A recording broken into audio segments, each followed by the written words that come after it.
Shalom Bapak Ibu yang terkasih, kita bertemu lagi dalam program Bina Iman GKI Klasi Solo. Dan hari ini saya ingin sekali menyapa Bapak Ibu yang ada di rumah, ataupun yang ada sedang di tempat kerja, yang sedang mendengarkan Bina Iman ini melalui channel YouTube, entah itu pagi, siang, sore, atau malam. Semogalah Bapak Ibu ketika Bapak Ibu dan Saudara membuka channel YouTube ini, Bapak Ibu dan kita semua berada dalam keadaan yang baik, meskipun hari-hari belakangan ini penuh dengan misteri dan teka-teki. Kita tidak akan pernah bisa tahu apa yang akan terjadi, tapi kalau hari ini Bapak Ibu masih bisa melihat saya di channel YouTube Bapak Ibu masing-masing, itu berarti masih ada harapan. Nah, oleh karena itu, marilah kita selalu mau terus hidup dalam pengharapan melalui kebenaran sabda firman Tuhan yang akan mengajari kita dengan lembut dan perlahan tentang bagaimana kita harus mengisi setiap kesempatan hidup yang masih Tuhan beri. Mari kita berdoa.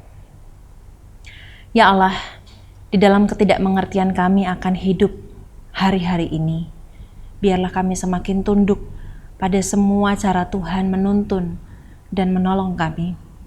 Biarlah dalam kesempatan hidup yang begitu berharga hingga hari ini, kami kembali lagi menanggapi dan meresponi panggilan hidup yang Tuhan beri dengan penuh pengharapan dan keyakinan iman bahwa di balik semua hal yang tidak mudah yang harus kami dan sesama kami hadapi di waktu-waktu ini, kami terus dapat melihat pengharapan di dalam Tuhan. Terima kasih untuk setiap nafas yang masih kami bisa hirup, untuk setiap orang-orang yang kami kasihi yang masih bisa kami temui, untuk semua hal yang masih kami bisa kerjakan dengan tangan dan pikiran kami. Sapalah kami secara pribadi demi Kristus Yesus. Amin. Bapak Ibu yang terkasih, hari ini kita akan bersama-sama kembali merenungi dan juga belajar dari kebenaran firman Tuhan melalui 1 Yohanes pasal yang ketiga, ayat 14 sampai dengan ayat yang ke-16. 1 Yohanes pasal yang ketiga, ayat 14 sampai dengan ayat yang ke-16, saya akan membacakan bagi Bapak Ibu dan Saudara sekalian. Kita tahu bahwa kita sudah berpindah dari dalam maut ke dalam hidup, yaitu supaya kita mengasihi saudara kita. Barang siapa tidak mengasihi, ia tetap di dalam maut. Setiap orang yang membenci saudaranya adalah seorang pembunuh manusia. Dan kamu tahu bahwa tidak ada seorang pembunuh yang tetap memiliki hidup yang kekal di dalam dirinya. Demikianlah kita ketahui kasih Kristus, yaitu bahwa Ia telah menyerahkan nyawanya untuk kita. Jadi kita pun wajib menyerahkan nyawa kita untuk saudara-saudara kita. Bapak Ibu yang terkasih, bicara soal kasih, saya kembali diajar oleh Tuhan melalui pengalaman kehidupan saya beberapa waktu belakangan ini.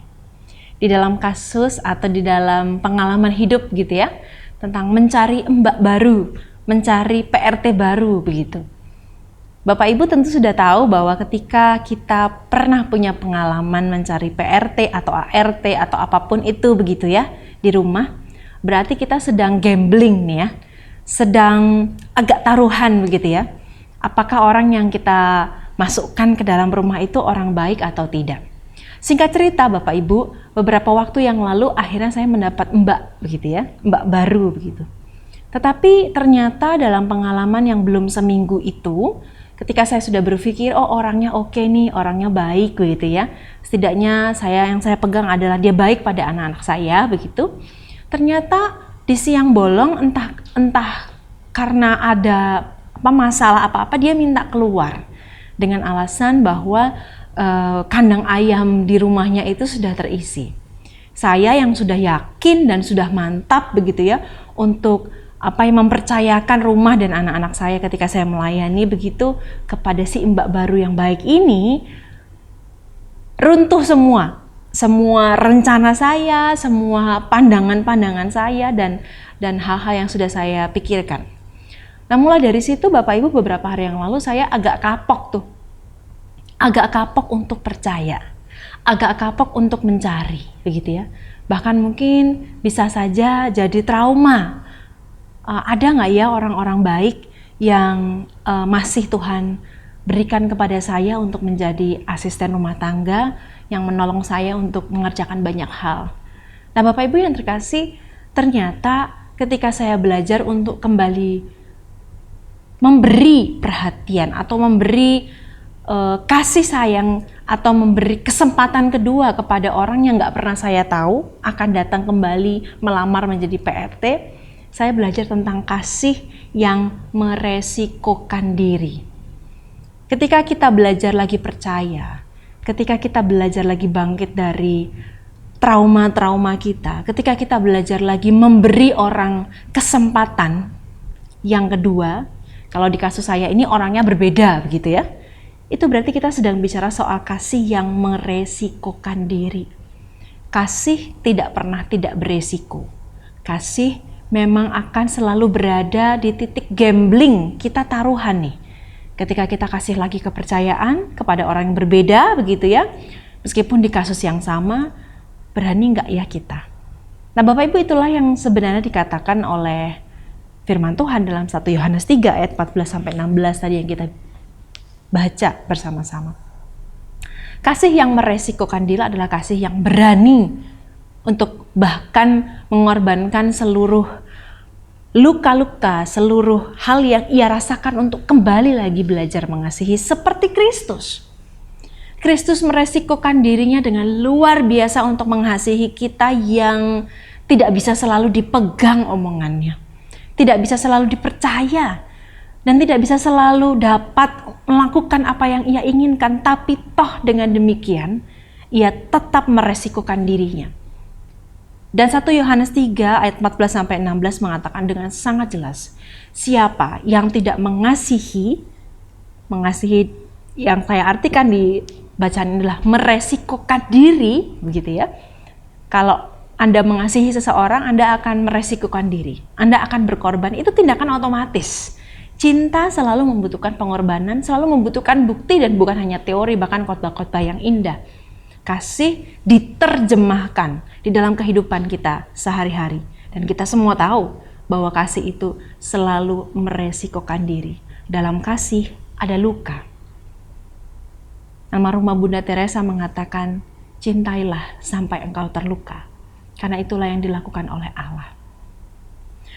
Dan di dalam 1 Yohanes 3 ayat 14-16 kita berbicara tentang orang yang mengasihi adalah orang yang berani meresikokan dirinya.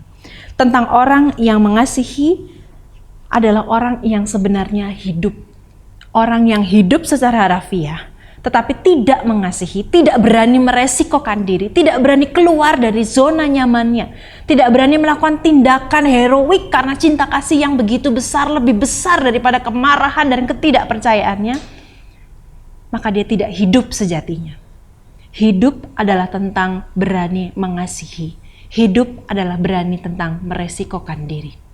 Siapapun yang sedang Allah hantar kepada kehidupan Anda, entah itu orang asing, entah itu orang-orang yang pernah melukai Anda hari ini, dan di masa pandemi ini kita sebenarnya berada dalam sebuah ruang khusus, waktu khusus yang begitu spesial untuk kita bisa melihat apakah kasih itu hanya sekedar teori atau betul-betul sudah menjadi undangan buat kita untuk melakukan apa yang Kristus lakukan.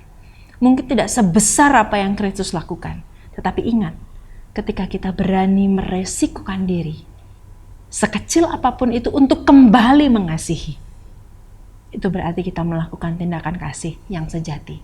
Jangan biarkan hal yang indah ini hanya berhenti di Alkitab, hanya berhenti di khotbah, hanya berhenti di bina iman kita hari ini. Lakukanlah, buktikanlah. Selamat meresikokan diri dalam semua bentuk kesempatan yang Allah berikan kepada Anda. Semogalah saya dan Anda didapati Allah hingga kita menutup mata nanti sebagai orang yang berani terluka, supaya kita mengasihi mereka yang terhilang. Tuhan Yesus memberkati.